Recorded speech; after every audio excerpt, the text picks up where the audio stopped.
Welcome to LOA Today. Walt Thiessen and life coach Wendy Dillard here. Today is Tuesday, January 30th, 2018, 4 p.m. Eastern Time. Your second daily dose of happy for the day. And as we get right to the topic of wins, I can tell you, Wendy, that my big win for the day is that we are actually broadcasting right now, which doesn't sound like a win, except it really is, because the way this day has gone trying to rebuild this computer to make it work at this point, I wasn't sure it was going to happen, but it is happening. Well, but that is a big win. Yay. It's a huge win. And it's working well, better than I would have expected under the circumstances. I won't go into all the details, but suffice to say that the rebuild is ongoing as we do this podcast. So this computer is very busy right now. It should be. You're multitasking. Your computer's multitasking. Everything. We're yes. all multitasking. Welcome to Multitasking Podcast. I love it. But we can't keep everybody suspended, because yesterday we had to end the podcast. We were out of time, completely out of time. We had to end it on a cliffhanger, which actually I had one listener say to me, we should probably do that more often. But nevertheless, this is not something we normally do, so it's kind of a new thing for us. You were in the middle of telling a story about this experiment, this thing that you haven't been able to tell us about, that you kind of hint about, but you don't ever tell us about. That's right. Happening, that's going on right now in your life. And you were about to tell us about how you had demanded some proof. So take it away, Wendy. Right. So I'll back up just a little in case somebody's listening and they hadn't heard the cliffhanger part from yesterday, which is I kind of made a big decision that I wanted to test my interaction or my co-creation with the law of attraction and work on something deliberate, but at the same time, not something I've been working on like before in the same old ways. Because what I kind of recognize is most of the time when I desired something new, it was because there was a need in my life or there was something that was nagging at me. But I just want to create something just for the sake of creating it. And so that's kind of what my new test and my journey has been. And I think it's been going on for about 2 weeks. And over the weekend, I kind of got to the point where I was excited that I was getting little hints that things were moving forward, but I was like so ready to jump in and be a part of this creation. And I kind of felt disappointed because I didn't know what to focus on. As a matter of fact, the last time some information had come to me, I was really getting the internal guidance, like don't do anything, just bask in the awareness of the directions moving. Well, I got to tell you, sometimes that's fun, and sometimes it's like, but I want to do something. Yeah. Oh, yeah. Absolutely. And so, it wasn't just I wanted to do something, but I realized this thing that I'm wanting to create, it sort of has a nebulous target, if you will. And I know without telling it to you that really sounds kind of weird, but it's like I have a monetary target and I have a thing target, and they're connected. Okay. But I don't know what the thing is. It's because I put it in kind of a general context. So I don't know what the thing is that's going to produce that new income. And so over the weekend, I just hit the wall where, like Sunday morning, I woke up and I was just feeling really agitated, like, argh! And I went, this doesn't work for me, because I've heard Abraham say that when you wake up in the morning, your vibration is at its highest level unless you drag something from before into your new day. Uh-huh. So I went, what on earth did I just drag into my new day? Because I swear I just opened my eyes and I felt this, so when I dragged it in really fast. Yeah, apparently. So I realized that what was on my mind was this agitation that I don't have something specific that feels positive to focus on. So it was about 8 in the morning when I got this awareness, and I said, okay, universe, I'm not waking up. It's Sunday morning. I don't have to be anywhere today. I'm not waking up. I'm going back to sleep with an expectation and a question, which is, what can I focus on that will kind of relax me into feeling like I get to participate in my project? So basically you did something that a lot of people wish they could do on a regular basis, which is you woke up, the day started badly, and you said, I want to start the whole day all over again. Oh, yeah, that's one of my favorite things, especially on the weekend. It's like, take a nap. If you don't like the way it started, do it again. Start over. Press the reset button. So I did, and as you can kind of tell from my tone of voice, because I was still agitated, it's not like I said to the universe in a nice way, like, hey, if you don't mind, and would you please, provide me with some nice little evidence so it'll make me feel good. I was like, no, this is what I expect, okay? I said now, and I meant now. So I did fall back asleep, and I went, oh, that's new. And so I asked, what does that date mean? And what I felt I received as far as information was, this is the date to connect with this new thing you're wanting to create. And what was interesting is that I had put the date out at the end of June, and I was getting, no, beginning of April. And I went, okay. And with that, I felt like excited, like, okay, I got it. I got what I asked for. I can now focus on April 1st. That felt really good to me.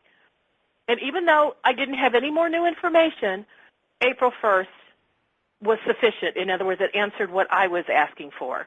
And at that moment, I opened my eyes and I looked at the clock, and it was 11:11. Now, some people don't think that means anything. I don't know that I put any stock in it, but 11:11 from a new numerology perspective is kind of a magical master number. And so from that perspective, it was kind of like the universe had smiled at me and said, yeah, we gave you what you asked for, and it's all good. Okay. And I smiled back. Yeah, I'm one of those people who doesn't really put much stock in numbers, but I have to admit they're fun. So when you get nice fun. Even sequences like that, you're like, oh, that's cool. I love it when the mileage on the car turns over to 500,000. It's like, oh, that's really cool. It is cool. So what it did for me all day Sunday, I just kept walking. I mean, as I was doing things that focus on April 1st. April 1st. Oh my gosh, April 1st is coming quickly. This is really exciting. That means the universe wants to deliver sooner rather than later. And I'm totally okay with that. Now, that kind of picks up, that completes the story that I wanted to tell yesterday. Okay. But that also raises the questions. Go ahead. Go ahead. It leads into our topic for the day. Right. Getting information about the topic for, on the Sunday that I got this information, I was getting some more insight, and that's why we're doing this topic, because it fits with what happened to me Sunday morning. So do you want to introduce the topic? Well, yeah. I mean, the topic not only fits the carryover from yesterday's show, it fits so many discussions that occur about the law of attraction. I mean, the social media groups, you go on there, and it's all about, well, why didn't this occur? Why did that occur? And I tried to attract this, but that happened instead, and so forth. The whole thing is wrapped up in the question of, is it the actions of a deliberate creation, or is it the actions of living by default? Because most people don't realize that the law of attraction is always working. That the people who first hear about it, they say, oh, great. The law of attraction works any time that I deliberately focus on doing something, so that's when it's going to work. Which is true, it's just not the whole picture.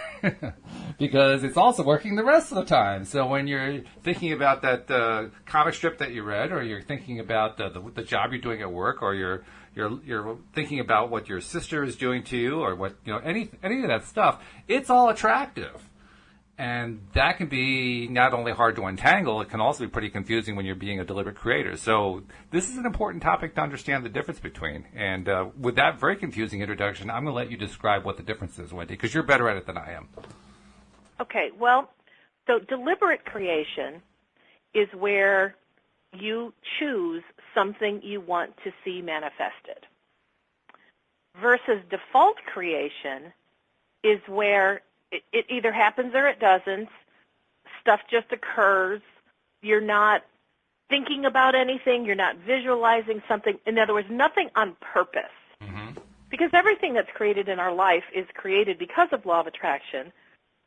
But some of it happens just kind of, it happens. And you don't know why it happens because you didn't involve yourself on a purposeful level to make anything happen in a positive way or a negative way. And another way to say it is you just let whatever was going on in your environment help to create whatever was going on. All right. Okay. So with that as an introduction, how does living by default become a problem?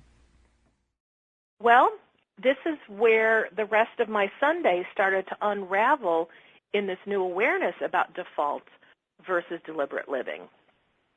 Okay. Because I recognized that much of my life occurred by default. Even the positive things, it was just kind of by default. There was no special timetable. It showed up whenever it showed up.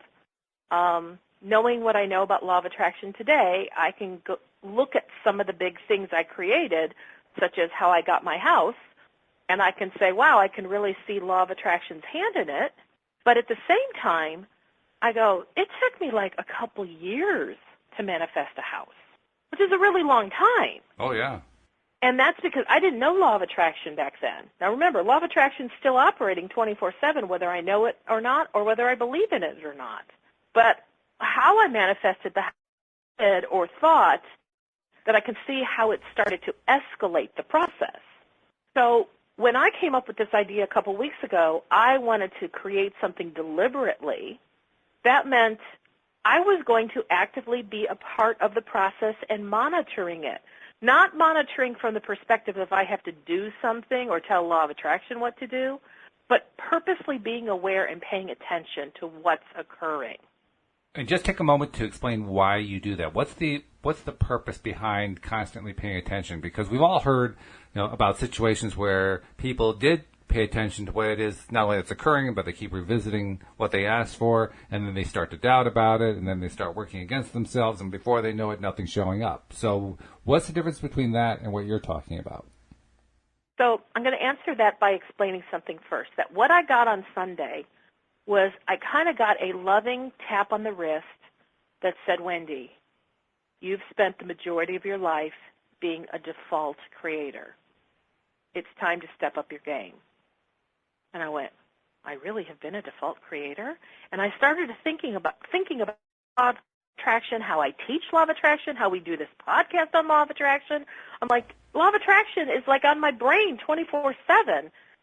And I'm like, how is it I've been a default creator? And what I realized is because over time, the thing that I've done that I'm really pleased with in my life is that because I told myself I wanted to prioritize feeling good and feeling happy, I really have made a practice out of doing that. And in so doing, I have raised my broadcast or my vibrational broadcast. What I feel most of the time is something really positive. And because I'm feeling positive most of the time, I'm in what law of attraction or Abraham Hicks would call the receiving mode, where I'm able to receive new input and new ideas, and I receive the things that I'm wanting to manifest. Okay. Well, that's where what was coming to me is the illusion that it was deliberate, and so many cool things so quickly. Well, what I recognized, I was doing that simply because I have practiced the art of feeling good most of the time. So I'm in the space that allows good stuff to show up. But that's different than being a deliberate creator where let me say it a different way. When I'm a default creator, I'm allowing just the natural circumstances of life to create whatever gets created. And for me, because I'm in a positive space most of the time, it means that I create good stuff most of the time. Okay. But it's not because I've decided I'm going to create this ABC project or ABC thing that I really want. It's kind of like I haven't asked for anything in a long, long time. So unlike many people who are trying to practice LOA, you were kind of gliding along in a sort of a content mode. Yeah, just, because good things come my way on a regular basis, so I wasn't really activating my muscles for being a deliberate creator. I mean, I will say that when it comes to feeling, if I feel bad, I know I don't like that, so I have gained I've taught myself a practice of how to flip the switch so I can feel good pretty quickly. I have all sorts of strategies that allow me to do that. But it's like the thing I've been focusing on for a long time is just feel good. There's an important takeaway here. I'm not saying there's anything wrong with that. That's a good thing. No, there's an important takeaway, though, that I want to make sure we touch on. And that is most people, including myself, when we first become exposed to the law of attraction and we decide we want to start doing some creating with it, we are in the mode of let's just create, and attract. We don't normally start off by saying, well, I got to get myself into that positive frame of mind first. Whereas you kind of reversed the formula for a bit there. You said, I just want to be in a positive frame of mind all day long, and if I do that, I know good things are going to happen regardless of whether I'm deliberately trying to create it. And that's actually what you've been ending up with. You've been ending up with a whole lot of stuff coming through to you, a lot of events, a lot of experiences, job situations, and incomes and relationships and everything else, all coming to you kind of by default, simply because you put yourself into a good place and you stayed there. That's not a strategy we hear a lot about. So I want you to just touch on that before we get into the deliberate creation part, because that's kind of unusual. Well, I will add to when you said, when many people come into law of attraction, the first thing they do is they want to be deliberate about it and they want to create something new. Well, when I came into law of attraction, I wanted to take the biggest, baddest things that I was so dissatisfied with in my life and wanted to change them. Mm. And I found that I was not getting much traction doing that.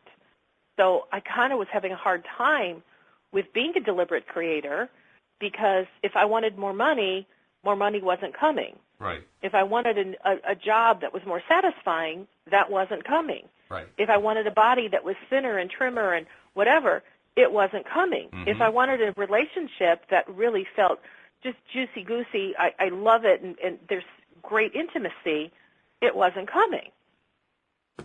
So I wasn't getting the results that I thought this whole idea of deliberate creation was supposed to bring to me. Mm-hmm. So instead of just giving up, because I'm not a giver-upper. That much we know. So since I'm not a quitter, I kept listening and studying law of attraction with the sense of there's got to be something in there I can take away from it that will help me in these situations as to why the things I'm wanting to deliberately create in my life aren't happening. And that's when I kind of stumbled into, well, I got a ton of resistance on the trail of all four of those subjects I just talked about. I've wanted them really bad. It hasn't happened. I've been frustrated, angry, beating my head against the wall trying to make those things happen.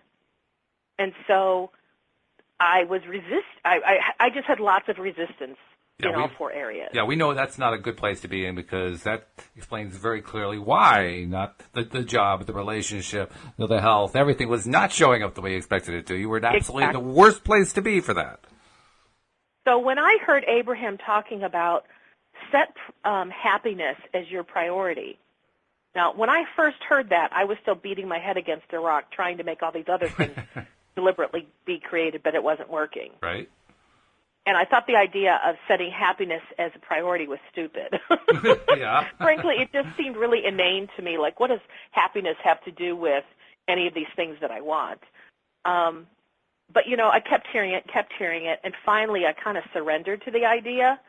And I went, all right, well, what do I have to lose if I make it a priority and I really spend some time just really focusing on, and I went, all right, well, maybe the worst thing that will happen is I'll feel good. I'm like, well, that seems pretty okay to me. So let's just go there. It's a good way of justifying it. I like that. So I spent a good amount of time. I still wanted those other things, but every time I felt the internal frustration, I go, oh, let go of that, because if you're in a state of frustration, you're creating resistance. If you're creating resistance, you're adding fuel to the wrong fire of getting more of what you don't want. So this is a good place to try to figure out, how do I pivot myself in the direction of feeling good? And so that's where I said I've developed a bunch of strategies to feel good, but it started working. And I did start to feel happy. And here's what's kind of interesting about the whole process. I started feeling so good that when I think about one of those other things I really wanted in my life, I would just kind of go, it'll come when it comes. I'm not going to put any focus or attention on it because I know that when I did, it was prohibiting me from moving forward towards it. So I'm just going to let go of all the good stuff that I want. So you really undertook a complete let go strategy. You didn't just let go of one thing. You let go of everything. Everything. And I went, you know what? It's not my job to orchestrate how those things come. I have complete awareness and understanding and faith and trust that the universe knows what I want. I don't have to ask for it ever again. The universe knows what I want. My only job is to get the heck out of the way because I'm the one who has kept myself from receiving the things that are important to me because I kept focusing on them from a negative space instead of a positive space. That's a good Even piece. though sometimes I thought it was positive, but the feeling underneath it was, why is it not here yet? Why is it not here yet? Why is it not here yet? That's a good piece to remember for anybody who finds themselves in the space where, and we've all done this, where you request something, it hasn't shown up yet, so you request it again because it needs more energy. So it hasn't shown up yet, so you request it again because it needs more energy, or so we think. Not realizing that what we're actually doing is resisting each time because we're saying, well, I didn't really believe it the last time, but I believe it this time. I mean, that's perfectly said, Walt. That is exactly what I was doing, and that was something that it took me a long time to understand. And so I recognized, I want to get out of the asking zone. Right. Actually, for me, it was more like the begging and pleading zone. Yes, well, that too, yeah. I've done a lot of that. Yeah. And so when I realized, oh, my gosh, I've asked for these things for decades. And so the universe totally knows what I'm after. And so I didn't know how to let go of resistance in any other way except to just surrender to the knowing that the universe has my back. And those things will all come to me when I stop focusing on the lack of them. Mm-hmm. Okay. And strategically, I didn't do it purposefully, but this was kind of like as I was learning new stuff, it's what happened. I started to focus on feeling good.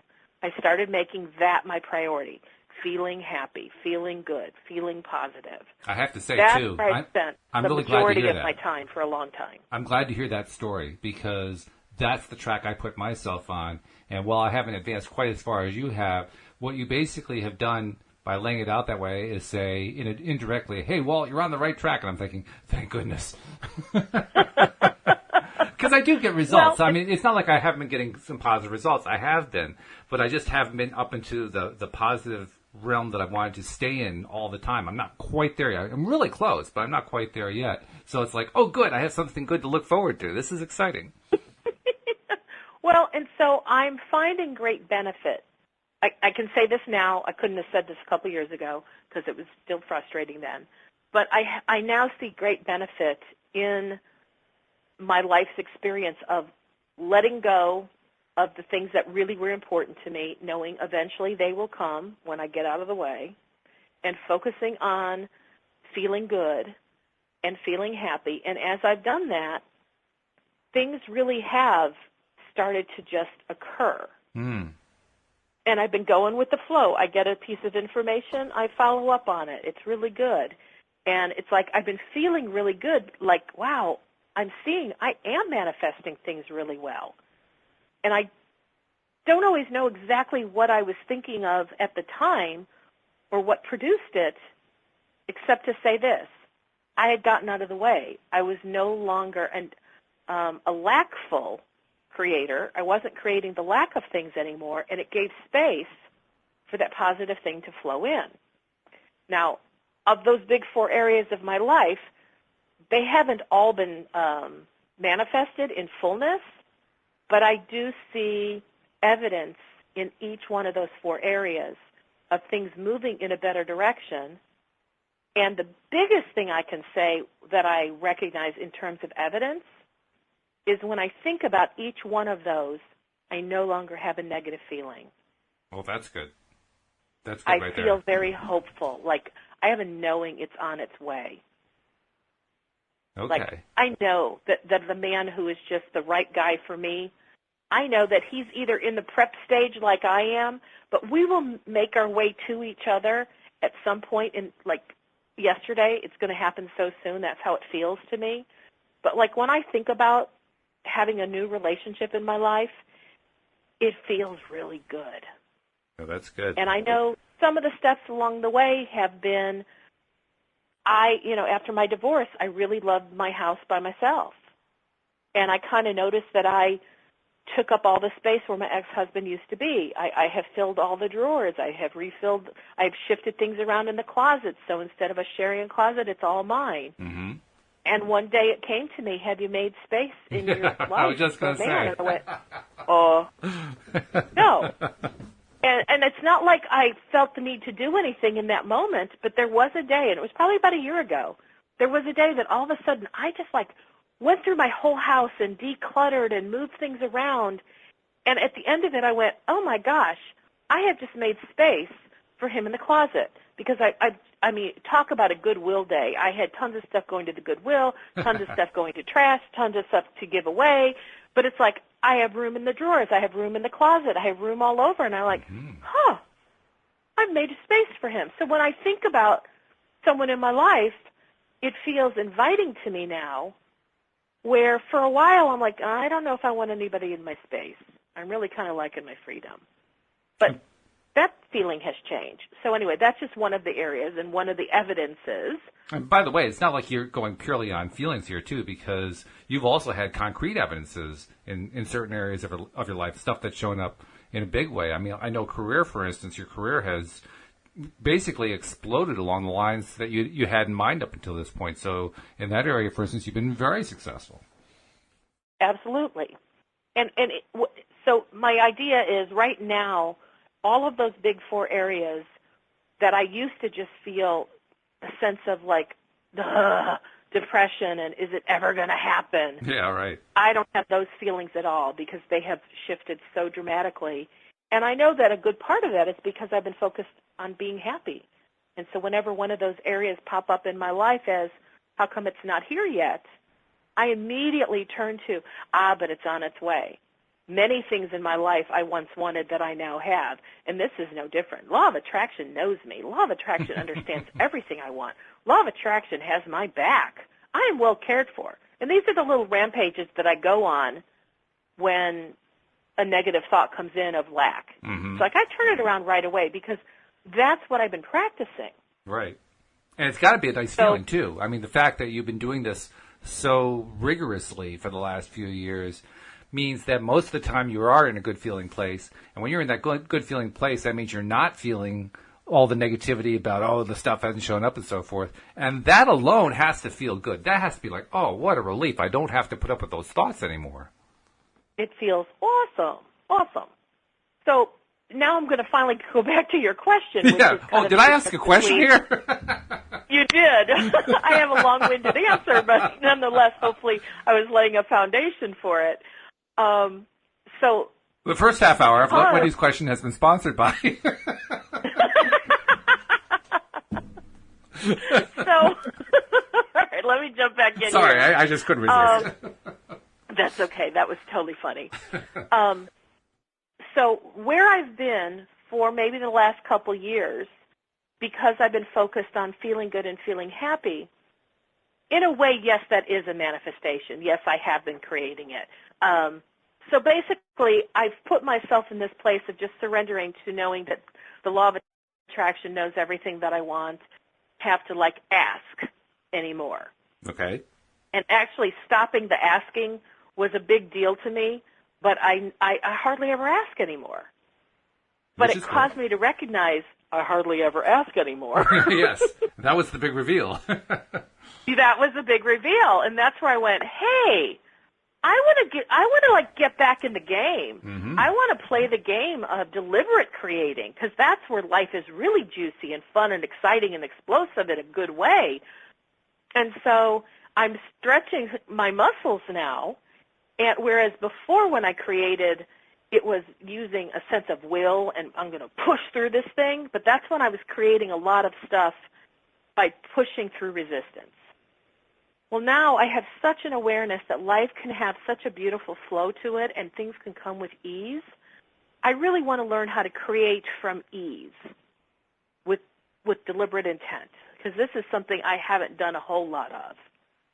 I know how to be persevering and push through resistance, because Abraham does say with enough intensity, you can push through your resistance, but it doesn't always feel good while you're doing it. Mm-hmm. And Yeah. as the story that I've written for our book will express, I mean, I had a lot of downs, a lot of ups and downs. It was a roller coaster. It was.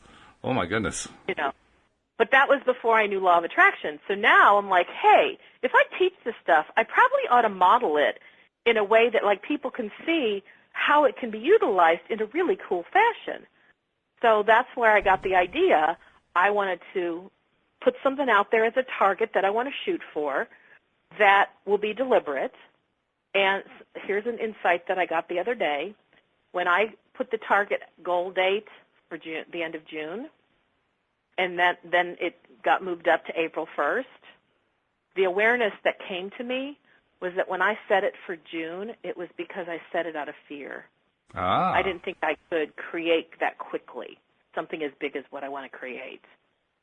Which goes to prove that it doesn't matter if we've been practicing this stuff forever, seemingly, and we've gotten really good at it.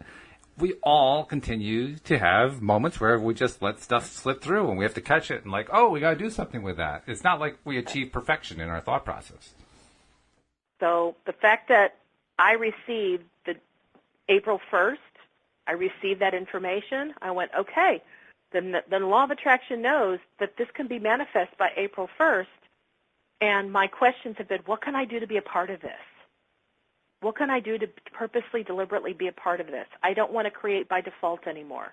I don't want to just set a target and go, I hope it shows up one day and that all the planets align, purposely for me. It's like, what can I do to be a part of this? And what's been coming to me is just keep asking for the next step and be willing to follow it. And so even though I did get agitated on Sunday, I believe that was a necessary part of my process, because it was so agitating. And remember, I don't like to feel bad. Right. Because feeling good is a priority for me. Yeah. So in that not feeling good moment, I'm like, what can I do to feel good? And I went, I need some evidence, because if I can focus on something positive, it'll shift me. And so I got something positive, which is, we're moving up the target date from the end of June to April 1st. And I'm like, okay, that feels good.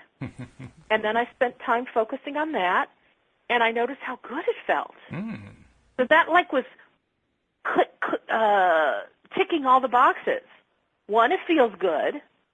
Two, I'm prioritizing happiness because that feels good. Three, I'm focusing on the thing that I'm wanting to create by putting my efforts of thought of how exciting it'll be that it's manifest by April 1st.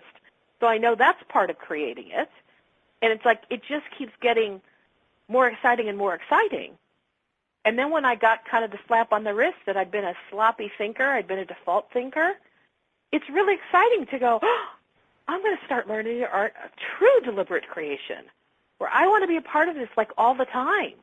Now, I got a question for you. Because on the one hand, you were talking very clearly here about how you have been a default creator. You wanted to be more of a deliberate creator. And indeed how you were even paying attention to the impulses that you were getting and following the impulses and so forth. So that's on the one hand. On the other hand, most recently, the messages coming through your internal impulses were basically saying, don't do anything. So I'm wondering, is this the same voice that's saying, don't do anything, but be a deliberate creator at the same time? I don't quite understand that part.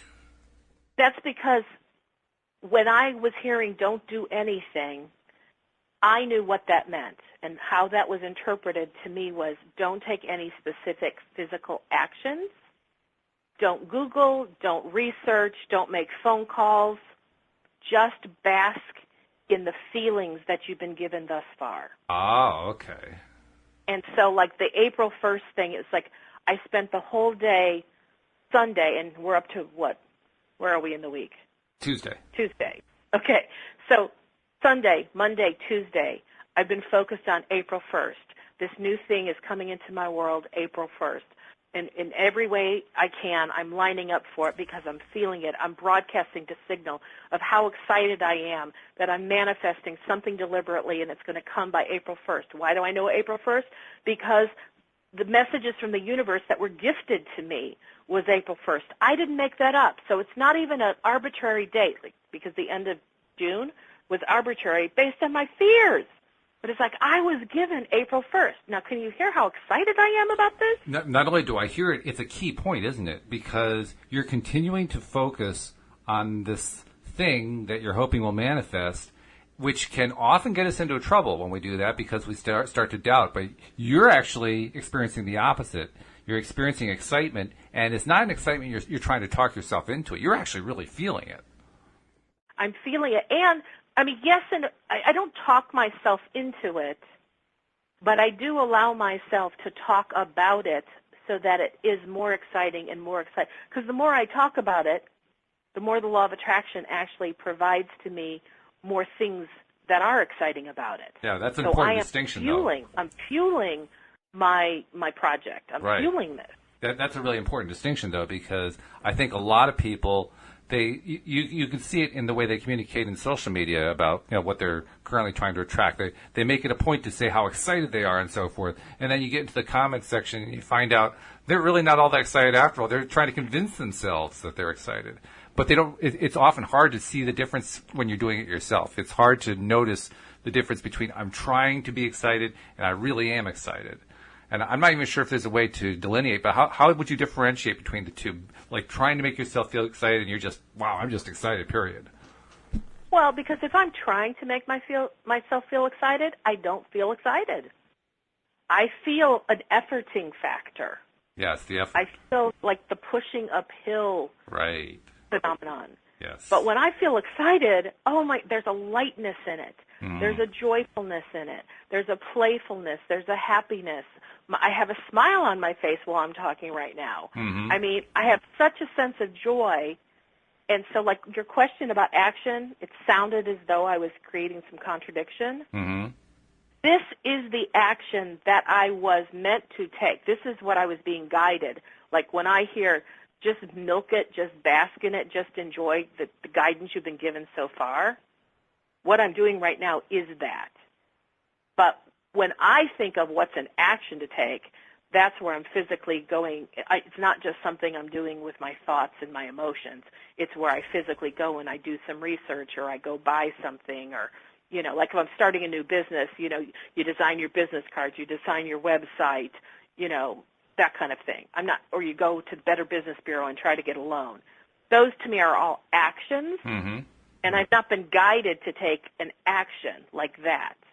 Isn't it interesting, I've only though? been guided to milk what I'm getting thus far. Isn't it interesting, though, that the so-called, quote, action, unquote, that you took was really just to celebrate, to get excited, to feel good, like, yay, this is happening, and turn it into a big celebration, which is something that I've been talking about with Cindy and with Tom a lot, too, which is how little we actually celebrate the good things that happen. I mean, I was noticing that last week. There was one particular day where I had I had a whole bunch of good emails about the book, and I was getting all this good input, and in each case it was like, good, good, good, no celebration.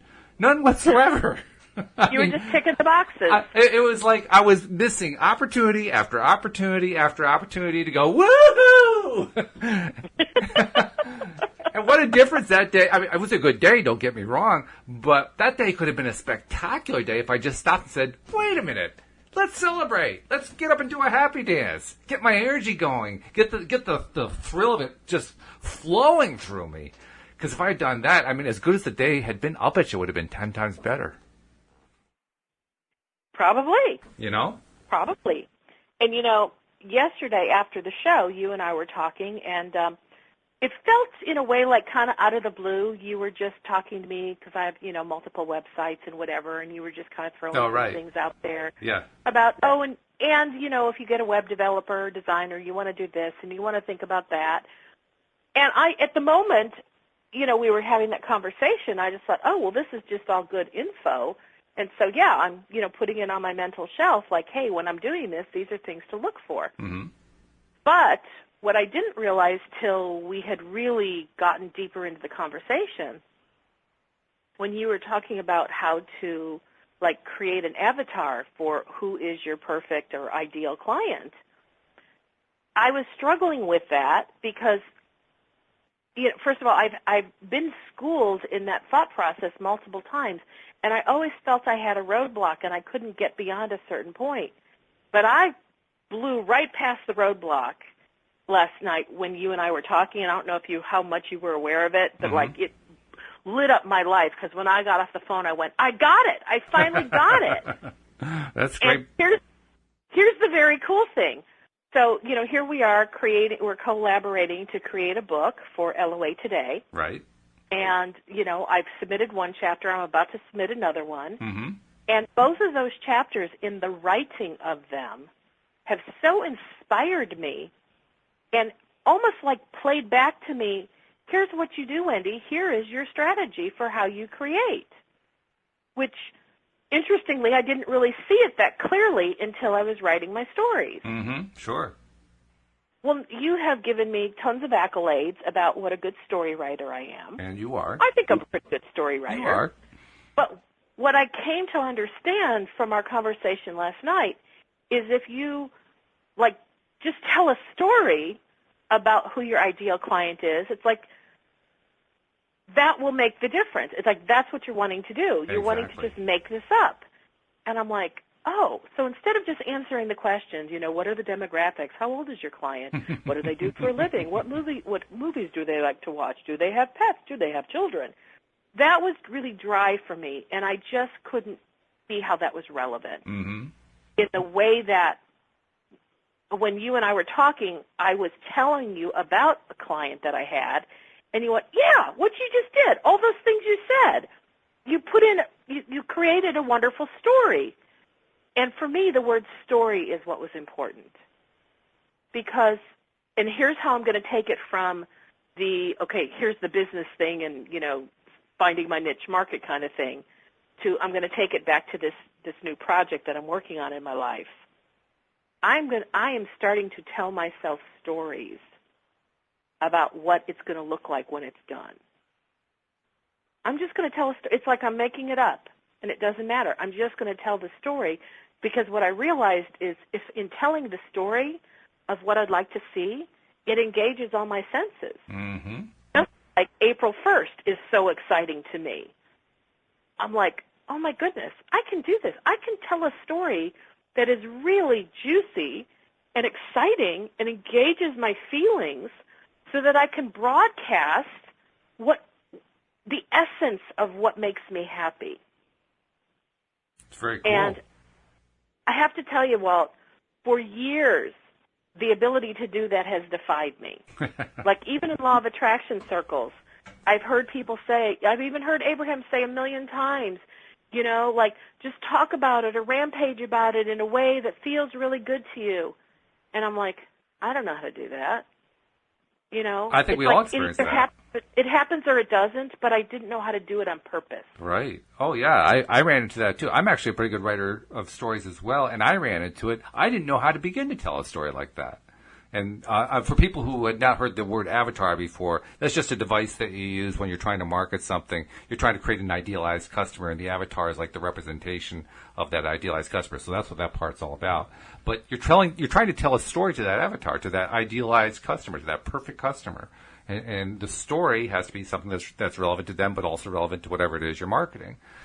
Well, that concept of telling a story is just as difficult or just as easy, depending on how you look at it, and just as relevant as it is in telling the story about what it is you want, not what reality is, but what you want reality to be, what you want to turn it into. That's what we're trying to do as deliberate creators. We're trying to change our perspective, change our way of looking at reality and say, nope, the way reality is not the way I'm going to see it. I'm going to start seeing it in this new way. I'm going to tell a new story. And that's where we all get blocked. Like, tell a new story, but that's not what happened. But I don't know how to tell a story. But I mean, how do I make something about myself? I mean, I am what I am. This is me. I mean, that's just what I am. And we get all frenetic about it. I did it too. And I know how to write a story, Wendy. That's what gets me. I know how to write a story, and I was still stuck. Like, what the heck was wrong wrong with me? Well, like as an example, let's say somebody's looking for a new job. Let's say in their current job they're really not feeling satisfied, and they've done it for a long time, and they're wanting something new. Now, in the past, and I've been in that position, in the past, if I were to have just come out of an Abraham seminar, I'm like, okay, so let's just focus on what it is I want in my new job. Yeah, right. Here's how I would have done it ineffectively. Okay, all right. Well, I want something new because I'm tired of what I've had. I like variety. So having a new job would be filled with variety because it would be something new and I'd have to learn something new. I'd like to be around people that are friendly and that I like and that we have things in common. I love work-at-home jobs. But can you hear as I'm talking, blah, blah, blah, blah, blah? Oh, yeah. Well, that's how I've done this for a long time. No wonder I wasn't manifesting the things that really meant something to me. I mean, even your voice sounded bored. I was just making a list. Well, not only that, your voice, I mean, the way you said it sounded bored. You certainly didn't sound excited. Yeah. Well, because the thought of, like, getting a new job is like, oh, my God, what an ordeal, you know? Yeah, right. And I have to go through interviews. And even though I'm pretty darn good at interviews, it's like, oh, I need to, like, revamp my resume. Oh, I hate writing resumes, but okay, I'll spend time doing that. And it's like there's just nothing about it that was exciting. Well, no wonder the law of attraction was keeping me in a stuck job. Yeah. I mean, no wonder. So now I've never done this before. I'm going to do it on the fly, but knowing what I've now learned about tell a story, a good, fun story, here's how I think I would do this differently. Okay, so what I want to do for my career, notice it just moved from a job to a career. That sounded better to me. That's good. So what I want to do for a career is something where every morning when my alarm goes off, or maybe I even wake up before my alarm because I'm so excited, that I am just filled with a sense of I can't wait to get there because this is so fun to me. And my job is not my work. My job is what I do for play. And this is what I would do whether I got paid or not because I enjoy it so much. And when, let's say I start to engage, so now I'm like jumping to the next scene. So I'm sitting behind my computer and I'm creating an email and I'm a wordsmith. I love to play with words. And I'd love to have a job where I get to send really creative emails that really target the people that I'm wanting to talk to in a way that they really understand, and it excites them so much that they can't wait to call me as a response to talk more about what I shared in the email. And then when they're calling me, I'm getting to engage with them personally, and we're getting to share stories. And who knows, maybe they have something going on in their life that they want to change, and they're open to what I have to share. And, you know, I'm a teacher of law of attraction, and they're open to that. And they start saying the word metaphysical. I'm like, really? You know the word metaphysical? Oh, my gosh, that's so exciting because I'm very metaphysical. And they'll say, oh, yeah, I took this Tony Robbins course. You took a Tony Robbins course? So did I. Yeah, as a matter of fact, I did a fire. So did I. I've done it 4 times. Okay. Now, I could go on and on because I really could. But that feels so much better to me than my, okay, what's the criteria that I want for a new job? Oh, yeah. And I just told a story, and I don't know, I might have spent 2 minutes on it, but like I know that what I just now, literally, not just, yes, I was doing it as an example, but the law of attraction doesn't know I'm telling a story for the sake of giving an example, or I really want it. So I just know that I have broadcasted all those juicy, goosey, fun things into where I am right now in my current job and or in the career I'm creating. Yeah, I was going to say you better be careful and kind of pay attention because I think you're going to get an email or a phone call very soon from somebody who previously had been to Tony Robbins seminars and who was into metaphysics and all this other stuff. And that's okay because I was telling truth. I was saying this is what is fun for me, is when you make a connection with somebody and you find out you have a ton of stuff in common and that you could find a way to collaborate on all sorts of projects in the future. Oh, my gosh, there's nothing more exciting to me than that. So bring it on, universe. All right, here we go. This is good. I mean, as I've been focusing a little bit more this way, I've been really intrigued. In the last couple of days, I've gotten more LinkedIn requests where people have said, hey, like we have some things in common. I hope you'll accept my connection. That's good. I've been getting a lot of them where they're saying that to me. Mm-hmm. But in the past, I'd get maybe 1 or 2 a week, and nobody said anything. They just sent the generic, hey, will you connect with me? Responding in a different way. And I'm like, ooh, I guess I've upped something when it comes to how I want to connect with people because it's showing up. Mm-hmm. Sure. And it's fun. And sometimes it's hard to even put the connections together. Like, okay, here's a result. Now, where did I initiate that? Half the time you can't figure it out, You're like, you did, but you can't quite place it. It's got to be someplace back there.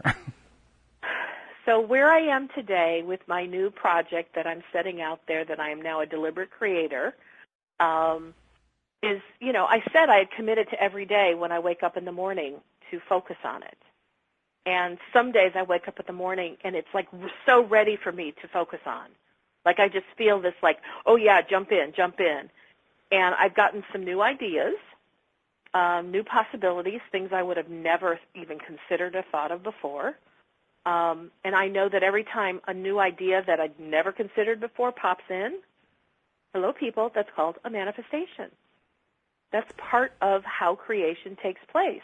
We often don't think about that. We often think that manifestations are physical things that show up, right? But they don't have to be. You can manifest thoughts too, and they're just as legitimate as manifested creations. We forget about that.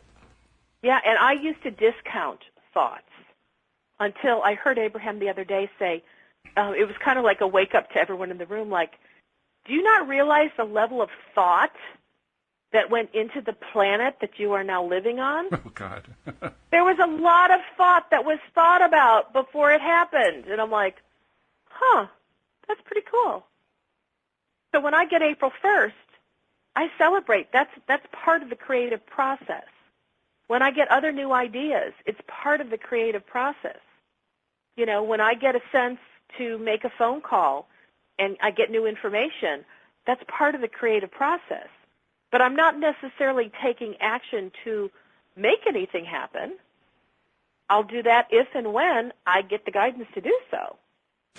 So as we've been talking about deliberate creation here, I'm sorry, I didn't mean to take you off that, but I want to get back to the point of deliberate creation because that is the topic, deliberate creation versus living by default. And where deliberate creation is concerned, it sounds to me like we have come to a very definitive conclusion, or maybe a couple of conclusions. Conclusion number one, you want to be in a happy place all the time, or as close to all the time as you can be. And number two, you don't necessarily want to be controlling what's happening. Instead, you want to be both putting out there and receiving. The receiving is actually, in many ways, more important than the putting out there. Absolutely. Which means learning how to receive it and learning even to recognize that there's something there to receive. You only have to ask once. And in the process, receiving happens multiple times before the creation happens. Boy, I can't remember the last time I heard that thought. The receiving happens multiple times during the creation process. That's really something. I mean, I've received lots of information, lots of nuances, lots of guidance. So I've been receiving many pieces toward my creation. But I only asked for it once. Mm-hmm. Funny thing, too, when you came on board, which was late November of last year, and shortly after that, we started to do the podcast in the afternoon together, and somewhere in there, you mentioned how you were part of this book that was a multi-author book, and you were telling the excited story about how I rose to number one on a number of different levels on Amazon and so forth. And I realized that was a really cool process. That led me to want to do a book like that for our group, for our podcast and for the co-hosts and to actually bring in more coaches and so forth. And you know what? I didn't really think about it in terms of trying to manifest something. I just thought that would be fun to do. Let's do this. This is a great thing. It's a wonderful marketing idea, I thought this is something that would really, really work. Let's just do it. I had no real thought about manifesting it at all. But as we got into it, and I have to admit, I was kind of moving it along because I wanted this thing to go like, okay, let's go. I'm ready. So I started going on it. And a couple of you guys were like, whoa, we're going really fast here. And a little worried about it. But then we started getting interest out of it. And the interest was coming fast and furiously. And then you guys are writing these articles, these stories rather. And these stories are marvelous stories. And it's like, it's all piling in. And all of a sudden I realized, oh, wow, I was manifesting kind of by default, but kind of deliberately. There was a little bit of both there because there was no intention directly of manifesting, but there was an intention of just doing a book. And so I wondered, could you just talk about that for a second? How do we, does it make sense to differentiate on something like that, or do we just not worry about it and say, go with it? Kind of that. Okay. If it's feeling good to you while you're doing it, then keep doing it. Okay. Well, I have no intention of stopping. You had this exciting idea to put together a book proposal, and you're like, hey, guys, hey, co-hosts, I'm going to send this out to you. Oh, and you know what? I'm going to go find some other coaches to join us. You didn't really have – I've been listening to your process now. You really didn't have any resistance on the trail. Oh, no. You just had all-go moments. Yeah. And you may not have been aware that you were getting the insight or the impulse to take the next step, but I believe you were. I think so, and that's why it's been moving so smoothly with no effort, with a sense of ease. Those are the hallmark signs of being a deliberate creator, even if you didn't know you were. That's the way it's supposed to work. Which is reassuring because that means you don't really actually have to say, okay, today I'm going to be a deliberate creator. You don't have to be that deliberate about it. No. You just go for it. I mean, like 150 years ago, nobody ever heard of law of attraction. It's always been around, but no one talked about it. And we had some incredible things occur throughout history. Mm-hmm. So nobody walked around saying, I'm going to be a deliberate creator and create the Parthenon. But yet it happened. It got built. Somebody had some incredible idea, and they moved forward. I believe many people in history have had impulses that have been inspired from divine energy. We didn't have that languaging back then. And I'd say today we're in a very different place in who we are as a people, and the idea of wanting to do things deliberately, I think, is very much a part of who we are, and it's probably an answer to our asking. I think it probably is. How do we do things on purpose? You know, sometimes I get great results in my life, but other places I don't, and I don't know how to make it happen in this area of my life.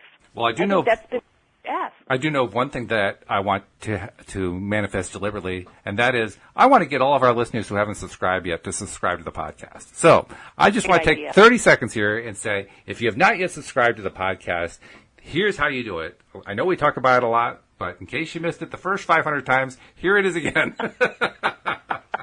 All you do, you go to LOA Today. For a new listener who today, this show is the first show they're ever listening to. And we get those. This is the message. Please subscribe to our podcast. They show up every day, so this is definitely for the new listeners. Go to loatoday.net. You'll find right there on the homepage, you'll find the player so you can listen to the podcast live if you want to. Also, you'll find little buttons for subscribing. Works great on an iPhone. In fact, you can also do it on an iPhone by going to the iTunes store and doing a search there for LOA Today, look under podcasts, and boom, there we are. You can subscribe there as well. So iPhones make it really easy.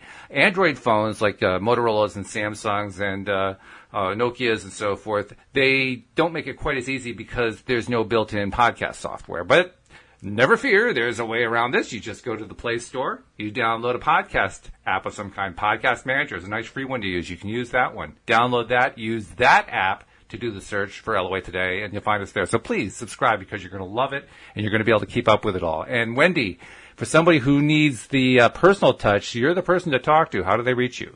WendyDillard.com. You'll find my email address. You'll find my phone number. Call me up. Let's have a chat and see what we can do together. Perfect. Well, we didn't have a cliffhanger today, but this has been a good show. Thanks a lot. Let's do it again tomorrow. What do you think? You got it. I am going to be here. I will as well. We hope you are as well here on LOA Today. Goodbye, everybody.